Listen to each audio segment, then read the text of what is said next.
নমস্কার। সপ্তাহের সেরা গল্পে আপনাদের স্বাগত জানাই। আশা করি আপনারা সকলে খুব ভালো আছেন। বাংলা সাহিত্যের ভান্ডার থেকে আরেকটি ভালো লাগার গল্প, ভালোবাসার গল্প নিয়ে আমরা চলে এসেছি আপনাদের কাছে। সুশীল মজুমদার ক্রিয়েশনসের নিবেদনে আজ শুনুন প্রখ্যাত সাহিত্যিক গজেন্দ্র কুমার মিত্রর গল্প রজনীগন্ধা। বসন্তপুরের আখড়ার পদ্মা বষ্টুমীর নাম জানিত না এরূপ লোক নিকটবর্তী সাতখানা গ্রামে কেহ ছিল না বলিলেই হয়।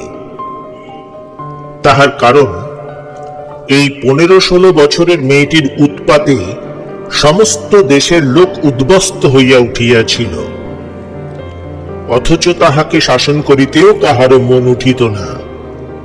বরং একদিন তাহার গানের শব্দ কানে না গেলে লোকে ব্যস্ত হইয়া খোঁজ লইত তাহার অসুখ করিয়াছে কিনা।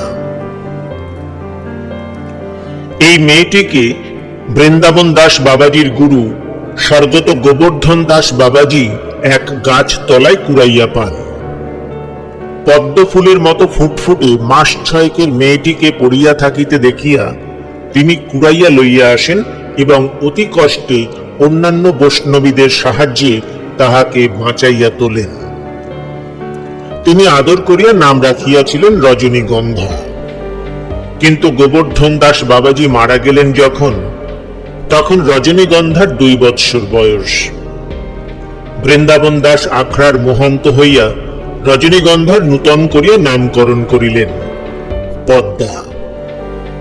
কিছুদিন পূর্বে চন্দ্রনাথ দর্শন করিয়া ফিরিবার পথে তিনি ঝড়ের মধ্যে পড়েন। পদ্মার সেই প্রলয়ঙ্করী মূর্তির সহিত 2 বৎসরের মেয়ে রজনীগন্ধার সাদৃশ্যই নাকি ওই নামকরণের কারণ। মেয়েটির এখন বয়স 15-16। সে দেখিতে সুন্দরী, তাহার গানের গলা ভালো এবং সর্বোপরি তাহার মনটি ভালো বলিয়া সে শুধু বৃন্দাবন দাস নয়, গ্রাম শুদ্ধ লোকের নয়নের মণি ছিল।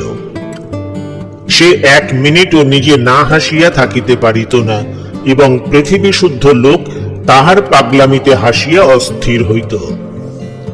তাহার উৎপাত যে কখন কোন দিক দিয়া কাহার উপর পড়িবে সেই আশঙ্কায় সকলেই সর্বদা সশঙ্কিত হইয়া থাকিত। চঞ্চলা দুরন্ত এই মেয়েটিকে দেখিয়া অনেকেই বৃন্দাবন দাসের দূরদৃষ্টির প্রশংসা করিতেন। বেশ ছিল পদ্মা, আখড়ার সেই ছিল কর্ত্রী। সকলের আদরে তাহার দিনগুলি পরম সুখেই কাটিতেছিল। সহসা গোলমাল বাঁধিল তখনই যখন বসন্তপুরের জমিদার রাজনারায়ণ বাবুর একমাত্র বংশধর কমল MA পাশ করিয়া গ্রামে ফিরিয়া আসিল। কমলের মা ছিলেন না। পাছে বাড়িতে থাকিলে মাতৃহীন ছেলে অত্যধিক আদরে নষ্ট হইয়া যায়, এই ভয়ে রাজনারায়ণ বাবু ছেলেবেলা হইতেই তাহাকে কলিকাতার বোর্ডিংয়ে রাখিয়াছিলেন। কখনো কখনো ছুটিতে বাড়িতে আসিত, আবার ছুটি ফুরাইবার 2-1 দিন আগেই কলিকাতায় ফিরিয়া যাইত। সুতরাং পদ্মাকে সে বাল্যকালে দেখিলেও তাহার কথা কমলের বিশেষ মনে ছিল না। এবার 2 বৎসর পরে দেশে ফিরিয়া সহসা পদ্মাকে দেখিয়া সে যেন অবাক হইয়া গেল। কিন্তু তাহার পূর্বে সেই প্রথম দর্শনের বিবরণটি বলা দরকার। দেশে পৌঁছিবার পরের দিনই ভোরবেলা উঠিয়া কমল গিয়াছিল নদীর ধারে বেড়াইতে। উদ্দেশ্য দ্বীপ্রহরে মাছ ধরিতে বসিবার জায়গাটি বাছিয়া আসা। একটা বটগাছের তলা বাছিয়া চাকর ভোলাকে স্থানটা পরিষ্কার করিবার উপদেশ দিয়া সে রায়েদের বাগানের ধার দিয়া ফিরিতেছিল। সহসা তাহার কানে গেল অতি সুমিষ্ট কীর্তনের সুর খুব মধুর গলায় কে গাহিতেছে। সে বিস্মিত হইয়া চমকিয়া দাঁড়াইতেই তাহার নজরে পড়িল বাঁশ ঝাড়ের বাঁক ঘুরিয়া মূর্তিমতী শ্রীমতীর মতোই এক কিশোরী আসিতেছে। পরনে সামান্য লাল পেড়ে শাড়ি, হাতে খঞ্জনি, নাকে ছোট্ট একটি তিলক, কোথাও আভরণের চিহ্ন মাত্র নাই। কিন্তু তবুও তাহার দিকে চাহিলে চোখ ফিরানো যায় না। ভাদ্রের নদীর মতোই তাহার দেহের কুলে কুলে যৌবন ভরিয়া উঠিয়াছে। তাহার আয়ত চোখের চটুল দৃষ্টিতে লাগিয়াছে মাদকতার আভাস। কমল এই অসামান্য মেয়েটির দিকে চাহিয়া এতই বিস্মিত হইয়াছিল যে শোভনতার কথাও ভুলিয়া গেল। সে এক দৃষ্টি চাহিয়া রহিল তাহার দিকে। কিন্তু তাহার বিস্ময় লক্ষ্য করিয়া পদ্মা সহসা এক কাণ্ড করিয়া বসিল। কোথা হইতে একটা পেয়ারা পাড়িয়া লইয়া খাইতে খাইতে আসিতেছিল। সেই অর্ধভুক্ত পেয়ারাটা ছুঁড়িয়া মারিল কমলের মুখে। দুই ভ্রুর মধ্যে গিয়া আধ পাকা পেয়ারাটা লাগিতেই সে উহ করিয়া খানিকটা পিছাইয়া গেল। তাহার পর ক্রুদ্ধ হইয়া কহিল, তুমি আচ্ছা বেয়াদব মেয়ে তো, আমাকে মারলে যে? বেশ করেছি। তুমি আমার বেয়াদবের মতো হা করে তাকিয়েছিলে কেন? কমল সাহসা জবাব দিতে পারিল না। পদ্মা অবশ্য জবাবের অপেক্ষাও করে নাই। সে তাহার উষ্মাকে সম্পূর্ণ অগ্রাহ্য করিয়াই চলিয়া যাইতেছিল। সহসা ফিরিয়া দাঁড়াইয়া কহিল, এই শোনো, তুমি কমল বাবু না? হ্যাঁ, কিন্তু তুমি কে? বারে, আমাকে চিনতে পারলে না? আমি পদ্মা, বৃন্দাবন দাস বাবাজির আখড়ায় থাকি। পদ্মা? সেই পদ্মা এমন হয়েছে? তুমি জেনে শুনে আমায় মারলে? তোমার সাহস তো কম নয়। আমি যদি বাবাজিকে বলে দিই, কিংবা আমার বাবাকে? তবে আমার বড় বই গেল। বড্ড কি লেগেছে? কই কই দেখি। আর একটু হলে আমার চোখ কানা হয়ে যেত। পদ্মা কমলের হাতটা কপালের উপর হইতে সরাইয়া কহিল, ইস, বড্ডই লেগেছে। বলে উঠবে এখন, খাল শিরে পড়েছে। তাহার দুই চোখে সহসা জল আসিয়া পড়িল। কহিল, আমি আমি বুঝতে পারিনি, কিছু মনে করো না, বুঝলে? আমি মাপ চাইছি। কমলের উত্তরের অপেক্ষা মাত্র না করিয়া সে দ্রুত চলিয়া গেল। কমল স্তম্ভিত ভাবে দাঁড়াইয়া এই অদ্ভুত মেয়েটির গতিপথের দিকে চাহিয়া রহিল। এই হইল তাহাদের পূর্বরাগের ইতিহাস। কমল বাড়িতে আসিয়া বাবার কাছে রায়েদের বাঁশ ঝাড়ের দোহাই দিল এবং অপরাহ্নেই বৃন্দাবন দাস বাবাজির আখড়ায় গিয়া উপস্থিত হইল।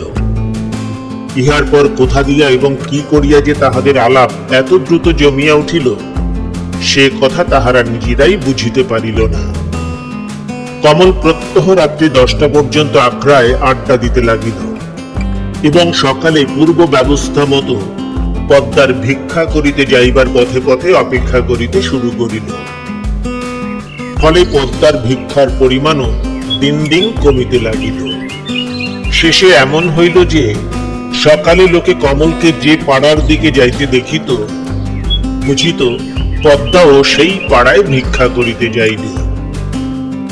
বলাই বাহুল্য, কথাটা চাপা রহিল না এবং তাহা রাজনারায়ণ বাবুর কানেও উঠিল। তিনি একদিন বৃন্দাবন দাসকে ডাকিয়া যথেষ্ট লাঞ্ছনা করিলেন। বলিলেন, এমনি করে আরো কত ছেলের মাথা খাচ্ছ তা ঠিক কি?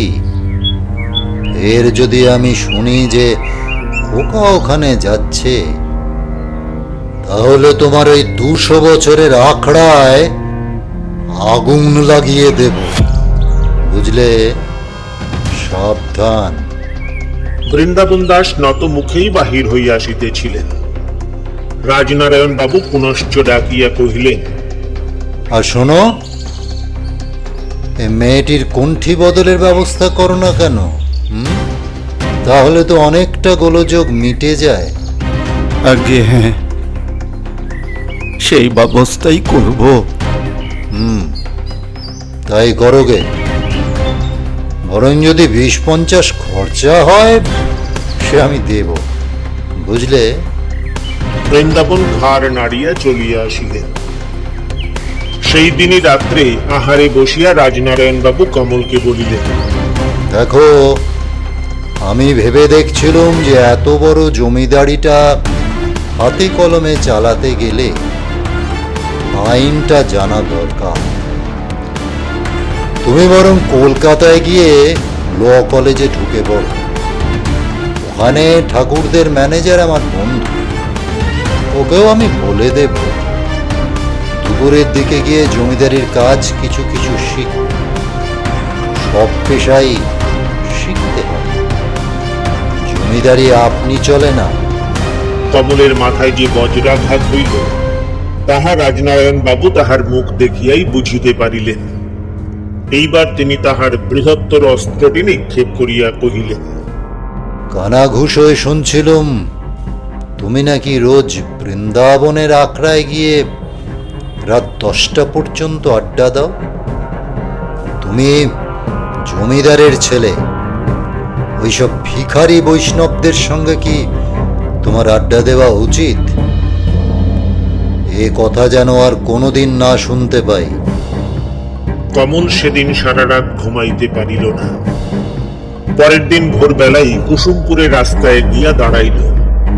সেই পথেই পদ্মার সেদিন ভিক্ষা করিতে যাইবার কথা, কিন্তু বহুক্ষণ দাঁড়াইয়া থাকিয়াও যখন পদ্মার দেখা পাওয়া গেল না, তখন তাহার প্রথম মনে হইল যে তাহার বাবা বোধ হয় শুধু তাহাকে শাসন করিয়াই নিশ্চিন্ত হন নাই, উধারেও কোনো ব্যবস্থা করিয়াছেন। আজ শুনছেন প্রখ্যাত সাহিত্যিক গজেন্দ্র কুমার মিত্রর গল্প রজনীগন্ধা। আপনাদের কাছে একটি অনুরোধ, আমাদের এই উপস্থাপনা ভালো লাগলে লাইক এবং শেয়ার করার পাশাপাশি আপনাদের মতামত লিখে জানাতে ভুলবেন না। যারা এখনো সাবস্ক্রাইব করেননি বা আমাদের চ্যানেলে নতুন এসেছেন তাদের কাছে অনুরোধ, আমাদের চ্যানেলটিকে সাবস্ক্রাইব করে আমাদের উৎসাহিত করবেন, আরো অনেকটা পথ চলতে আমাদের সাহায্য করবেন। আর অবশ্যই বেল আইকনটি প্রেস করুন, আমাদের পরের পোস্টের নোটিফিকেশন আপনাদের কাছে পৌঁছে যাবে। শুনুন গল্পের পরবর্তী অংশ। দুপুরবেলা একটা বই লইয়া পড়িবার চেষ্টা করিল, কিন্তু একটি বর্ণও বুঝিতে পারিল না। শেষকাল পর্যন্ত আর স্থির থাকিতে না পারিয়া বেলা 2টার সময় পিছনের দরজা দিয়া বাহির হইয়া সে আখড়াতেই গিয়া উপস্থিত হইল। আখড়ায় পৌঁছিয়া এই ব্যাপারটা বুঝিতে পারিল। বৃন্দাবন দাস ঠাকুর ঘরের দাওয়ায় বসিয়া রাস পঞ্চাধ্যায় পড়িতেছিলেন। তিনি অন্যদিন সকলরবে অভ্যর্থনা করেন, আজ শুধু তাহার নমস্কারের বদলে একটি প্রতি নমস্কার করিলেন মাত্র, একটি কথাও কহিলেন না। অন্যান্য দু একজন বৈষ্ণব যাহারা সামনে বসিয়াছিল তাহারাও দু একটি কথা কহিয়াই কাজের অছিলায় উঠিয়া গেল। তখন লাজ লজ্জার মাথা খাইয়া কমলকে প্রশ্ন করিতে হইল, বাবাজি মশাই, পদ্মা কোথায়? ঠাকুর ঘরের ভেতর কাজে ব্যস্ত আছে। আমার সঙ্গে তার দেখা হওয়া কি নিষেধ? বৃন্দাবন দাস এবার মুখ তুলিলেন, তাহার দুই চোখে জল টল টল করিতেছিল। তিনি কহিলেন, ছোট বাবু, তুমি এখানে আসো, এতে যে আমাদের কত আনন্দ হয় তা গোবিন্দই জানেন। তুমি আমাদের সকলেরই বড় প্রিয়, কিন্তু আমার 200 বছরের আখড়া, আমার পূর্ববর্তী 7 জন গোসাইয়ের সমাধি হয়েছে এইখানেই। এ আখড়া যদি নষ্ট হয় তো প্রাণে বড্ড লাগবে গো। বুঝেছি বাবাজি মশাই, বাবা একটা সাংঘাতিক কিছু বলেছেন, কিন্তু আরেকটি বার যে পদ্মার সঙ্গে আমার দেখা হওয়া দরকার, তাকে বলবেন যে কাল সকালে দক্ষিণ খণ্ডে যাবার পথে আমি অপেক্ষা করব। এই ভিক্ষাটি আমাকে দিতেই হবে। তাই হবে বাবু। পদ্মার আবার কোনটি বদলের ব্যবস্থা করতে হবে শিগগিরই, বড়বাবু আদেশ দিয়েছেন। কোথায় কার কাছে যে দেব অমন সোনার প্রতিমা, তাই ভাবছি। এই আঘাতটি সর্বাপেক্ষা সাংঘাতিক। কমল যখন বাহিরে আসিল তখন তাহার পা টলিতেছে, সর্বশরীর যেন অবশ। সে কোনো মতে নদীর ধার পর্যন্ত গিয়া একটা গাছের নিচে বহুক্ষণ বসিয়া রহিল।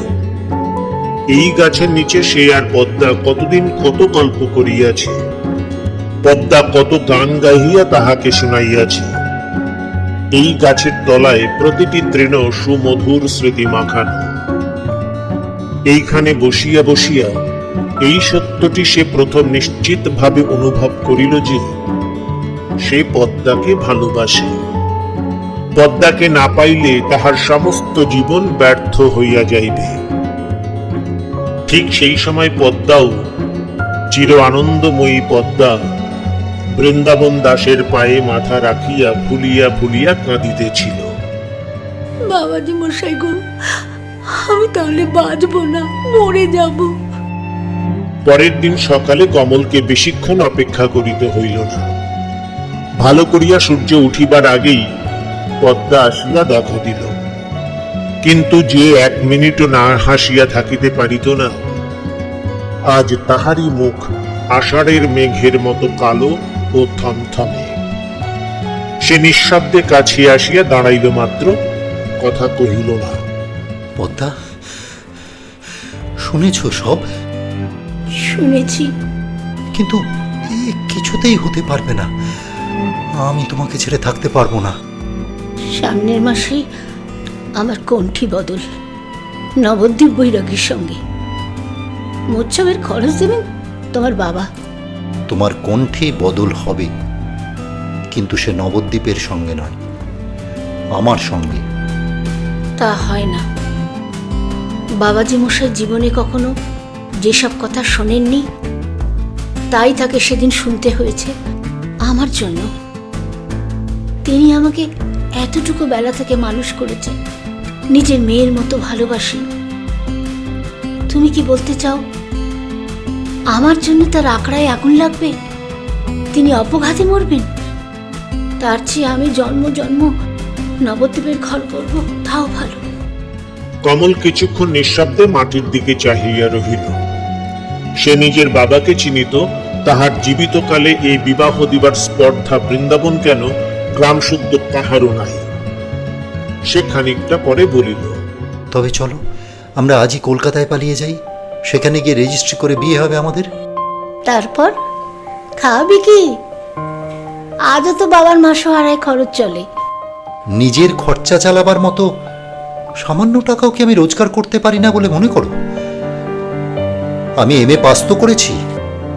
পদ্মা একটু লজ্জিত হইল, অপেক্ষাকৃত শান্ত কণ্ঠে জবাব দিল, কিন্তু তোমার সঙ্গে আমি কলকাতায় পালিয়ে গেলেই কি বাবাজি মশাই নিস্তার পাবেন? না তোমারই এই বৃদ্ধ বয়সে বাবার মনে কষ্ট দেওয়া উচিত? ওসব কোনো কথা আমি জানি না। তুমি যদি রাজি না হও পদ্মা,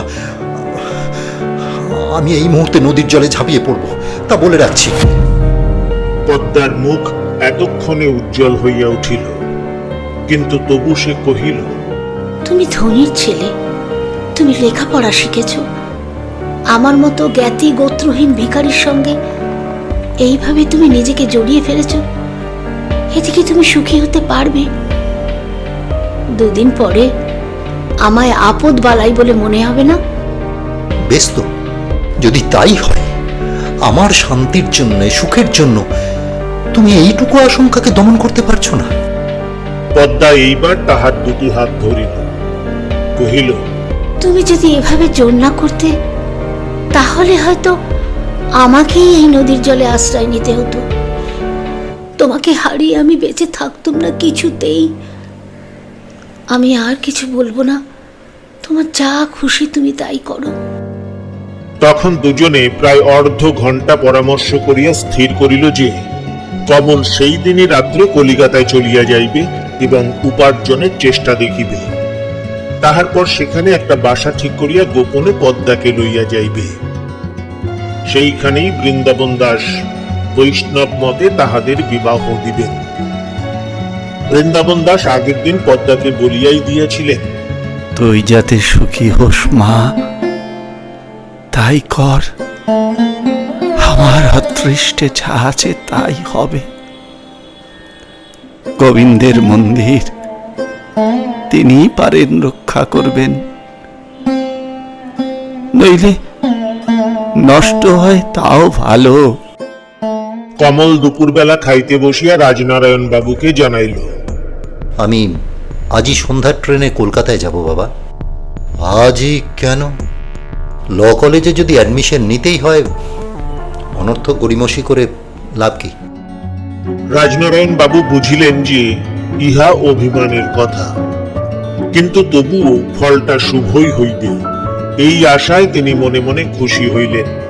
নানাবিধ উপদেশ দিয়া জিনিসপত্র গুছাইয়া লইতে বলিলেন। কমল পরের দিন সকালে কলিকাতায় পৌঁছিয়া এক বন্ধুর বাড়ি উঠিল। সেখান হইতে দুপুরের মধ্যেই একটা ছোট্ট বাসা ঠিক করিয়া ফেলিল। দেশ হইতে পুরাতন চাকর সঙ্গেই আসিয়াছিল, সেই রাধিয়া দিবে এবং অন্যান্য কাজ করিবে, এইরূপ ব্যবস্থা হইল। সে জমিদারের ছেলে এবং কলিকাতায় বরাবর উপযুক্ত চালেই চলিয়াছে বলিয়া তাহার বন্ধু বান্ধবের অভাব ছিল না। তাহারা দুই একজনকে টিউশনির কথা বলিল। প্রথমটা তাহারা বিশ্বাস করিতে চাহিল না, পরে বাবার সহিত ঝগড়া করিয়া আসিয়াছে মনে করিয়া মাসখানেকের মধ্যেই প্রায় শতাধিক টাকার গোটা দুই টিউশন ঠিক করিয়া দিল। কিন্তু তাহার উপর ভরসা করিয়া যে গৃহস্থালী পাতা যায় না, সে জ্ঞান কমলের ছিল। সে অন্য পথ ধরিল। বাল্যকাল হইতে তাহার গল্প লেখার ঝোঁক ছিল এবং দেশে যাইবার আগে খান দুই উপন্যাসও লিখিয়া বাক্স বন্ধ করিয়া রাখিয়াছিল। এবার অন্য একটি বন্ধুকে ধরিয়া কলিকাতার বিখ্যাত মাসিক পত্র হিন্দুস্থানের সম্পাদকের কাছে একটা উপন্যাস পাঠাইয়া দিল। পাঠাইবার সময় কমলের নিজের খুব ভরসা ছিল না, কিন্তু সহসা দেখা গেল সম্পাদক বইটি পড়িয়া মুগ্ধ হইয়া গিয়াছেন। তিনি নিজের কাগজে সম্মানজনক মূল্য দিয়া ছাপিতে রাজি তো আছেনই, অন্য এক বড় প্রকাশকের দ্বারা প্রকাশ করিবার ব্যবস্থাও করিয়া দিতে পারেন। ইতিমধ্যে সে বৃন্দাবন দাসকে একখানা চিঠি দিয়া জানাইয়াছিল যে এখানে সব ব্যবস্থাই প্রায় হইয়া আসিয়াছে, পদ্মা যেন আরেকটু ধৈর্য ধরে। বৃন্দাবন দাস তাহার উত্তরে তাহার আশীর্বাদ জানাইয়া চিঠি দিলেন। কমল নিশ্চিন্ত হইল, কিন্তু ওধারে তাহারই বুদ্ধির দোষে আর এক বিপর্যয় ঘটিয়া গেল। রাজনারায়ণ বাবুকে এসে পৌঁছিয়াই এক চিঠি দিয়াছিল, আর কোনো সংবাদ দেয় নাই। রাজনারায়ণ বাবু মাসখানেক কোনো চিঠি না পাইয়া এক দীর্ঘ পত্র লিখিলেন। তাহাতে জানাইলেন যে সে কলেজে ভর্তি হইয়াছে কিনা, তাহা যেন পত্র পাঠ মাত্র জানায় এবং মাসখানেকের মধ্যেই বিবাহের জন্য প্রস্তুত হয়, এবং কন্যা তিনি দেখিয়া পছন্দ করিয়াছেন, এখন শুভ দিনের অপেক্ষা। ওই চিঠির সহিত তাহার জন্য 100 টাকার একটি মানি অর্ডারও আসিয়াছিল। কমল মানি অর্ডারটি ফেরত দিয়া বাবাকে চিঠি লিখিয়াছিল। আমি অনেক ভেবে দেখলুম যে আইন পড়া আমার দ্বারা অসম্ভব, সুতরাং কলেজে ভর্তি হওয়ার কোনো চেষ্টা করিনি। আপনার কাছ থেকে মাসোহারা নিয়ে এতদিন কাটিয়েছি, ওই ইচ্ছা আর নেই।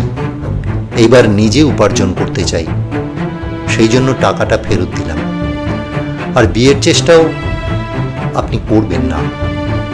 যার সঙ্গে আমার সারা জীবন কাটাতে হবে তাকে আমি নিজেই বেছে নিতে চাই। আমাকে ক্ষমা করবেন। রাজনারায়ণ বাবু চিঠি পড়িয়া প্রথমটা স্তম্ভিত হইয়া গেলেন। কমলের যে এতদূর স্পর্ধা হইতে পারে তাহা তাহার স্বপ্নের অগোচর। তাহার সমস্ত রাগ গিয়া পড়িল পদ্মা ও বৃন্দাবন দাসের উপর। তিনি তাহাদের উপর প্রতিশোধ লইবা সংকল্প করিলেন। এমন প্রতিশোধ লইতে হইবে যাহাতে কুকুর চিরকালের জন্য মরে, কিন্তু তাহার হাড়ি ও লাঠি দুই বজায় থাকে। পাশের গ্রামের জমিদার তাহার বাল্য বন্ধু। মদ্যপ, লম্পট ও দুর্দান্ত বলিয়াই তিনি সকলের নিকট পরিচিত। তাহারই সঙ্গে রাজনারায়ণ বাবু গোপনে দেখা করিলেন এবং কি একটা বন্দোবস্তের মূল্য স্বরূপ 100 টাকার খান তিনেক নোট তাহার হাতে দিয়ে আসিলেন। সেই দিনই শেষ রাত্রে হৈ হৈ করিয়া বসন্তপুরের আখড়ায় ডাকাত পড়িল। নিরীহ বৈষ্ণবদের মারিয়া আখড়ায় আগুন ধরাইয়া শেষ পর্যন্ত পদ্মাকে লইয়া তাহারা চলিয়া গেল। গ্রামের কোনো লোক ভয়ে বাধা দিবার চেষ্টা করিল না। গোবিন্দের পাশার মূর্তিও স্থির হইয়াই এই অত্যাচার দেখিল, কোনরূপ প্রতিকার করিতে পারিল না। পদ্মা একা অতগুলি লাঠিয়ালের সহিত না পারিলেও সে প্রাণপণে জুঝিয়াছিল। অবশ্য রাখালবাবু পদ্মার রূপের খ্যাতি শুনিয়া নিষেধ করিয়াছিলেন বলিয়া তাহাকে কেহ জখম করে নাই। কিন্তু যখন লাঠিয়ালের দল নদীর ধারের বাগান বাড়িতে দোতলার ঘরে তাহাকে লইয়া গিয়া ফেলিল, তখন সে মূর্ছিতা হইয়া পড়িয়াছে। তাহার দেহের দিকে চাহিয়াই রাখাল বাবুর মদন্মত্ত দৃষ্টিও জ্বলিয়া উঠিল। তিনি ইঙ্গিতে সমস্ত অনুচরদের ঘর হইতে বাহির করিয়া দিয়া পদ্মার অচৈতন্য দেহই নিজের দিকে টানিয়া লইলেন। ঠিক সেই মুহূর্তে পদ্মার সম্বিত ফিরিয়া আসিল। তৎক্ষণাৎ নিজের অবস্থা বুঝিতে পারিয়া সে বিদ্যুৎ গতিতে রাখালের হাত ছাড়াইয়া বারান্দায় গিয়া পড়িল এবং কোন প্রকার অগ্র পশ্চাৎ বিবেচনা না করিয়াই ঝাঁপ দিয়া পড়িল নিচে নদীর জলে। একরকম সর্বনাশের চেয়েও যে কোনো প্রকার মৃত্যুই ভালো, এই ছিল তাহার চিন্তা। তখন পরিপূর্ণ জোয়ারে নদী কুলে কুলে ভরা। রাখালবাবু প্রকৃতিস্থ হইয়া লোকজন ডাকিয়া যখন খুঁজিতে গেলেন, তখন পদ্মার আর চিহ্ন মাত্র পাওয়া গেল না। বহুক্ষণ খোঁজ করিয়া সকলে স্থির করিল যে পদ্মা ডুবিয়া গিয়াছে। পরের দিন বৃন্দাবন দাস কমলকে চিঠি লিখিয়া নিজেদের লাঞ্ছনা ও দুর্দশা এবং পদ্মার শোচনীয় পরিণামের কথা জানাইলেন। সর্বশেষে লিখিলেন, সে যে নিজের চরম সর্বনাশ করতে দেওয়ার আগে এমন অবলীলাক্রমে মৃত্যুকে বেছে নিতে পেরেছে, এতেই মনে হচ্ছে যে সে তোমার অনুপযুক্ত সঙ্গিনী হতো না। কিন্তু গোবিন্দের ইচ্ছে যা আছে তাই হবে। আমরা শুধু তার হাতের ক্রীড়নক বই তো নয়। কমল সংবাদ পাইয়াই দেশে চলিয়া আসিল, কিন্তু নিজের বাড়িতে গেল না। চারিপাশের গ্রামে 2 দিন ধরিয়া যত রকমে সম্ভব পদ্মার খোঁজ করিল। তাহার পর কোনো মতে অবসন্ন দেহ ও মনটাকে টানিয়া লইয়া কলিকাতায় ফিরিয়া গেল। বাবাকে চিঠি লিখিল, আজ থেকে আমাদের মধ্যেকার সম্পর্ক ঘুচে গেল, কিন্তু ভগবান জানেন তার জন্য আমি দায়ী নই। আমার যে সর্বনাশ করলেন আমি তা ক্ষমা করলুম, তবে আপনি ঈশ্বরের মার্জনা পাবেন কি? কমল কিন্তু সহজে হাল ছাড়িল না। ইংরাজি বাংলা কাগজে পদ্মার বর্ণনা দিয়া বিজ্ঞাপন দিল এবং আখড়া পুনর্নির্মাণের জন্য বৃন্দাবন দাসকে 100 টাকা মানি অর্ডার করিয়া কুপনে লিখিয়া দিল। পদ্মার খোঁজ ছাড়বেন না, খরচ যা লাগে আমি দেব। কিন্তু দিন, সপ্তাহ, মাস কাটিয়া গেল, পদ্মার কোনো খবর পাওয়া গেল না। এধারে কমলের সাহিত্যিক খ্যাতি হু হু করিয়া বাড়িয়া চলিয়াছিল। যশের নেশায় সে ক্রমে ক্রমে এ নিদারুণ আঘাতও সামলাইয়া লইল। ক্রমশ আরো যশ, আরো অর্থ, বন্ধু বান্ধব বান্ধবী ও ভক্তের সংখ্যা বাড়িয়া উঠিল। সভা সমিতি মজলিস ও বৈঠকে নিমন্ত্রণের সংখ্যা কম হয় না। মেয়েরা এই যশস্বী এবং রূপবান তরুণ সাহিত্যিকের ফটো বাঁধাইয়া ঘরে টাঙাইয়া রাখিতে শুরু করিল। ব্যারিস্টার পালিতের কন্যা মীরা পালিত নিজে কবি, শুধু তাই নয়, অসাধারণ বিদুষী ও রূপসী বলিয়া সর্বত্র তাহার অসাধারণ সমাদর।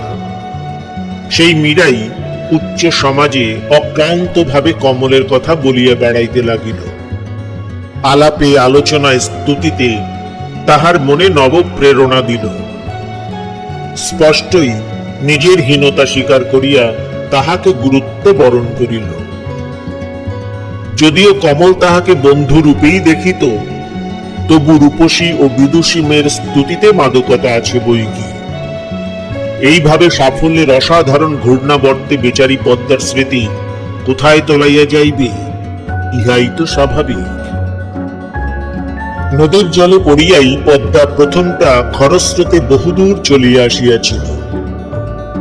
তারপর প্রাণপণে চেষ্টা করিয়া যখন সে কূলে পৌঁছিল, তখন দুইখানি গ্রাম পার হইয়া একেবারে বীজ গাঁয়ে আসিয়া পড়িয়াছে। তবে ডাঙায় উঠিয়াই সে অপরিসীম শ্রান্তিতে অজ্ঞান হইয়া পড়িল। তখন সকাল হইয়াছে। বীজ গাঁয়ের বৃদ্ধ বিপিন মোড়ল পদ্মাকে চিনিত এবং ভালোবাসিত। সে স্নান করিতে আসিয়া চমকিয়া উঠিল। আত্মহত্যার ব্যাপার মনে করিয়া স্ত্রীকে ডাকিয়া পদ্মাকে ঘরে লইয়া গেল। কিন্তু পদ্মার তখনই জ্ঞান হইল না। সেই মূর্ছা ভাঙিবার সঙ্গে সঙ্গে প্রবল জ্বর ও বিকার দেখা দিল। বিপিন বৃন্দাবনকেই সংবাদ দিত, কিন্তু পরের দিন সকালে রাখাল বাবুর বিবরণ শুনিয়া পদ্মার সর্বনাশের ভয়ে সে কাহাকেও কোনো কথা জানাইল না। কোনো মতে সেবা শুশ্রূষা করিয়া পদ্মাকে বাঁচাইয়া তুলিল। পদ্মা যখন সুস্থ হইয়া উঠিল, তখন 2 মাস কাটিয়া গিয়াছে। পদ্মার হাতে এক কপোর্দক নাই। বসন্তপুরে ফিরিতেও তাহার ভরসা হইল না। সে বিপিনকে জানাইল যে কমলের কাছেই যাইবে। বলিল, ভয় কি, বৈষ্ণবের মেয়ে, নাম গাইতে গাইতে হেঁটে কলকাতায় পৌঁছবো। কিন্তু ছোটবাবুর ঠিকানা জানো তুমি? না, সে বাবাজি মশাই জানেন শুধু। কিন্তু তার কাছে গিয়ে তাকে বিব্রত করতে চাই না। কলকাতায় গিয়ে আর খুঁজে নিতে পারবো না? খুব পারবো। বিপিন আর পদ্মা কেহই কলিকাতা দেখে নাই। সুতরাং তাহাদের কাছে প্রথমটা এমন কিছু অবিশ্বাস বলিয়া বোধ হইল না। কিন্তু দিন 15 ভিক্ষা করিতে করিতে যখন সে কলিকাতায় গিয়া পৌঁছিল, তখন তাহার বুক শুকাইয়া উঠিল। বহু লোকের দৃষ্টি এড়াইয়া, বহু অসৎ লোকের কবল হইতে মুক্ত হইয়া সে গৌড়ীয় মঠে আশ্রয় লইল এবং নিত্য উৎসুক চোখ মেলিয়া কলিকাতার পথে পথে ঘুরিয়া বেড়াইতে লাগিল। কিন্তু সহস্র চেষ্টাতেও কোথাও কমলের সন্ধান মিলিল না। ইতিমধ্যে মীরা পালিতের অনুরোধে কমল একটি নাটক লিখিয়াছিল।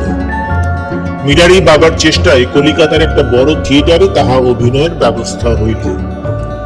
মাস 6 পরে তাহারই উদ্বোধন রজনীর দিন সকালে একটা পোস্টার দেখিয়া পদ্মা চমকিয়া উঠিল।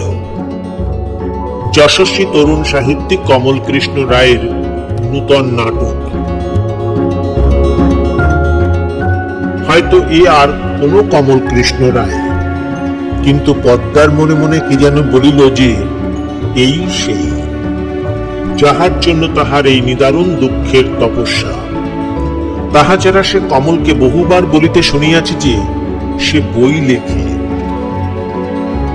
পথের লোককে জিজ্ঞাসা করিয়া করিয়া থিয়েটারটা খুঁজিয়া বাহির করিল এবং সেখানে গিয়া বহু লোকের কাছে মিনতি করিয়া কমলের ঠিকানাও সংগ্রহ করিল। গেরুয়া পরিহিত এই তরুণীর সহিত কমলের কি সম্পর্ক থাকিতে পারে তাহা বুঝিতে না পারিয়া কেহ বা নিজের মনোমত অনুমান করিয়া লইয়া মুচকি হাসিল, কেহ বা কানা ঘুষা করিল, কিন্তু সেসব কোনো দিকে পদ্মার তখন দৃষ্টি নাই। নিদারুণ মানসিক উত্তেজনায় সে তখন বিভ্রান্ত, বাহ্য জ্ঞান শূন্য। পদ্মা যখন কমলের বাসার সামনে পৌঁছিল, তখন অপরাহ্ন। তাহার কড়া নাড়ার শব্দে বাসার নূতন চাকরটা বাহির হইয়া আসিয়া সন্দিগ্ধ দৃষ্টিতে তাহার দিকে চাহিল। পদ্মার প্রশ্নের উত্তরে কহিল, बाबू नहीं है, बाहर हो गया। मीरा दीदी मुनि को वहां गया। মীরা দিদিমণি? সে আবার কি? वो हम नहीं जानता। তারপর দরজাটা বন্ধ করিয়া দিল। পদ্মার বুকে কে যেন অকস্মাৎ পাষাণের ভার চাপাইয়া দিল। সে টলিতে টলিতে গিয়া অবসন্ন ভাবে পাশের বাড়ির একটা রকে বসিয়া পড়িল। আজ সারাদিন অনাহারে কাটিয়াছে, তাহার উপর সারা দুপুর রৌদ্রের মধ্যে ঘুরিয়া বেড়াইয়াছে। সেই সমস্ত ক্লান্তি যেন তাহাকে আচ্ছন্ন করিয়া ফেলিল। কতক্ষণ যে সে এইভাবে বসিয়াছিল তাহা সে নিজেই জানে না। সহসা চমক ভাঙিয়া গেল প্রকাণ্ড এক মোটরের শব্দে। চকিত হইয়া চাহিয়া দেখিল মোটরের সামনের সিটে পাশাপাশি বসিয়া আছে কমল আর একটি রূপসী তরুণী। কি একটা রসিকতায় দুজনেই হাসিতেছে। কমলের সেদিন দ্বীপ্রহরে মীরাদের বাড়ি নিমন্ত্রণ ছিল। কথা ছিল মীরার সহিতই মোটরে করিয়া আসিয়া সে বাসা হইতে কাপড় ছাড়িয়া নাটকের উদ্বোধন দেখিতে যাইবে। বেচারি পদ্মা এসব কিছুই জানিতে পারিল না। সে শুধু দেখিল যে কমল শীষ দিতে দিতে লাফাইয়া উপরে গেল এবং মিনিট পাঁচেকের মধ্যেই বহুমূল্য বেশে সাজিয়া ফিরিয়া আসিয়া আবার মোটরে বসিল। তরুণীটি নিমেষে গাড়ি চালাইয়া চলিয়া গেল। পদ্মা কিছুক্ষণ পর্যন্ত বুঝিতেই পারিল না যে আঘাতটা তাহার কতখানি। সে যেন ঘুমের ঘোরে রহিয়াছে। সে ঘুমের ঘোরেই মনকে বুঝাইবার চেষ্টা করিতে লাগিল যে এ ঠিকই হইয়াছে।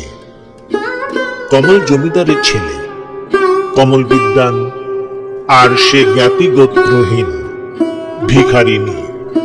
এ মিলন অসম্ভব। কমল এইবার তাহার উপযুক্ত সঙ্গিনী বাছিয়া লইয়াছে। প্রায় ঘণ্টা তিনেক সেইখানেই বসিয়া থাকিবার পর সহসা নিজের হাতের দিকে নজর করিয়া সে চমকিয়া উঠিল। দুগাছা লাল সেলুলয়েডের চুড়ি বহুদিন আগেই কমলে কিনিয়া তাহার হাতে পরাইয়া দিয়াছিল। সেই দুগাছি আবরণ সে সযত্নে এতদিন রক্ষা করিয়াছে। আর রাখার প্রয়োজন নাই মনে করিয়া আস্তে আস্তে সে চুড়ি দুগাছি খুলিয়া ফেলিল। তাহার পর কমলের সদরের সামনে রাখিয়া দিয়া সেইরূপ অভিভূতের মতোই একদিকে যাত্রা করিল। থিয়েটারের অসামান্য সাফল্যের পর ফিরিতে ফিরিতে মীরা জিজ্ঞাসা করিল, আচ্ছা, নাটক উৎসর্গ করেছেন? আমার পদ্মাকে দিলাম। এই পদ্মাটিকে? কমলের মনে হইল যে সমস্ত আনন্দ যেন নিমেষে মরিয়া গেল। সে কিছুক্ষণ চুপ করিয়া একটা দীর্ঘ নিঃশ্বাস ফেলিয়া বলিল, সে অনেক কথা মিস পালিত, অন্য একদিন বলবো। মীরা তাহাকে নামাইয়া দিয়া চলিয়া গেল। কমল সদরের সামনে আসিয়া গড়া নাড়িতে যাইবে, এমন সময় তাহার পায়ে ঠেকিল ওই চুরি দুগাছি। অন্য সময় হইলে সে হয়তো অত লক্ষ্যই করিত না, কিন্তু সেদিন সহসা নিচের দিকে চাহিয়া চমকিয়া উঠিল। চুড়ি দুগাছি তুলিয়া লইয়া পাগলের মতো চলিল গ্যাসের আলোর কাছে, এবং চিনিতেও এক মুহূর্ত দেরি হইল না। এ চুড়ির প্রতিটি অণু তাহার পরিচিত। ততক্ষণে চাকর দ্বার খুলিয়াছে। তাহাকে আসিয়া প্রশ্ন করিল, কোন আয় থা? জলদি বল। यहाँ कोई नहीं तो? हाँ, आई थी एक औरत, आपको बात पूछती थी। कहाँ गई वो औरत? किधर गई? कब आई थी? हमें क्या मालूम वो किधर गई। কমল সহসা ঠাস করিয়া তাহার গালে একটা চড় বসাইয়া দিল। তাহার পর 3 লাফে উপরে গিয়া বাক্স খুলিয়া যতগুলি টাকা ছিল বাহির করিয়া লইয়া আবার ছুটিয়া বাহির হইল রাস্তায়। প্রথম খানিকটা ছুটিয়াই চলিল, পরে সৌভাগ্যক্রমে একটা খালি ট্যাক্সি পাইল। ট্যাক্সিওয়ালার হাতে প্রথমে একটা 10 টাকার নোট বুঝিয়া দিয়া তাহাকে ঊর্ধ্বশ্বাসে চালাইতে বলিল থানায়।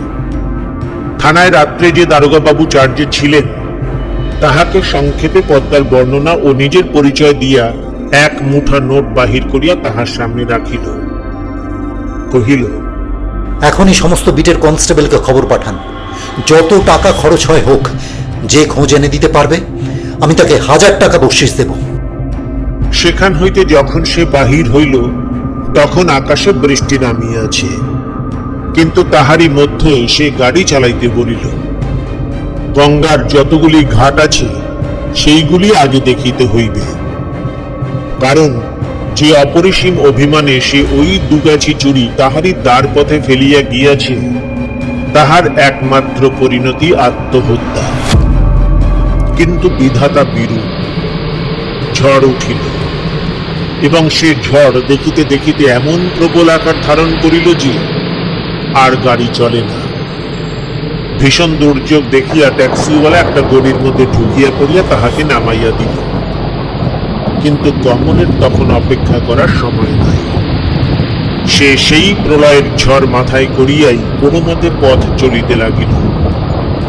পদ্মাকে সে খুঁজিয়া বাহির করিবে, যেমন করিয়াই হোক। এমনই ভাবে উন্মত্ত প্রকৃতির সঙ্গে যুদ্ধ করিতে করিতে যখন সে বাবুঘাটের সামনাসামনি আসিয়া পড়িয়াছে, তখন আর চলিবার ক্ষমতা নাই। সে অবসন্ন হইয়া একটা গাছ তলায় বসিয়া পড়িল। কিন্তু ঠিক সেই সময়ে তাহার মনে হইল ঝড়ের গর্জনের মধ্যেই কাহার গলার স্বর যেন শোনা যাইতেছে। সে প্রাণপণ শক্তিতে চোখ মেলিয়া বিদ্যুতের আলোয় দেখিল গঙ্গার জলের একেবারে কাছে এক রমণী মূর্তি।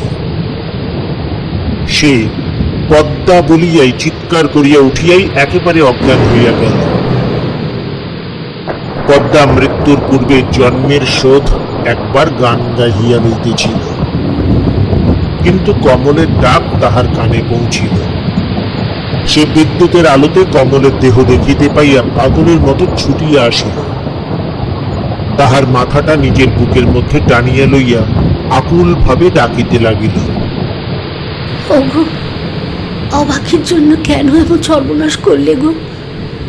আমার জন্য যদি তোমার কিছু হয় তো আমি কেমন করে সইব? অনেকক্ষণ পরে কমল চোখ মেলিয়া ডাকিল, পদ্মা, এই যে আমি। কি বলো? তোমাকে কি পেলাম? আর ছেড়ে যাবে না তো? না, আর কিছুতে না, কিছুতে তোমায় ছেড়ে দেব না। তখন ঝড় থামিয়া আসিয়াছে। পূর্বাকাশে তরুণ সূর্য দেখা দিয়াছে। তাহারই আলোতে এই তরুণ তরুণীর আবার মিলন ঘটিল। আজ শুনলেন প্রখ্যাত সাহিত্যিক গজেন্দ্র কুমার মিত্রর গল্প রজনীগন্ধা। গল্প পাঠে সুশীল মজুমদার, অরিজিৎ বন্দ্যোপাধ্যায়, আশিস রায়, চৈতি মজুমদার এবং মুনমুন দাস। এই উপস্থাপনা ভালো লাগলে লাইক এবং শেয়ার করার পাশাপাশি আপনাদের মতামত লিখে জানাতে ভুলবেন না। আমাদের পরের উপস্থাপনা নিয়ে খুব শীঘ্রই উপস্থিত হব আপনাদের কাছে। আমাদের পরের উপস্থাপনার নোটিফিকেশন পেতে বেল আইকনটি প্রেস করুন। যারা এখনো সাবস্ক্রাইব করেননি বা যারা আমাদের এই চ্যানেলে নতুন এসেছেন, তাদের স্বাগত জানিয়ে আমাদের চ্যানেলটিকে সাবস্ক্রাইব করার জন্য আন্তরিক অনুরোধ রাখছি। আজকের মতো বিদায় নিচ্ছি। আপনাদের সঙ্গে আবার যোগাযোগ হবে পরের উপস্থাপনায়। সকলে ভালো থাকবেন। নমস্কার।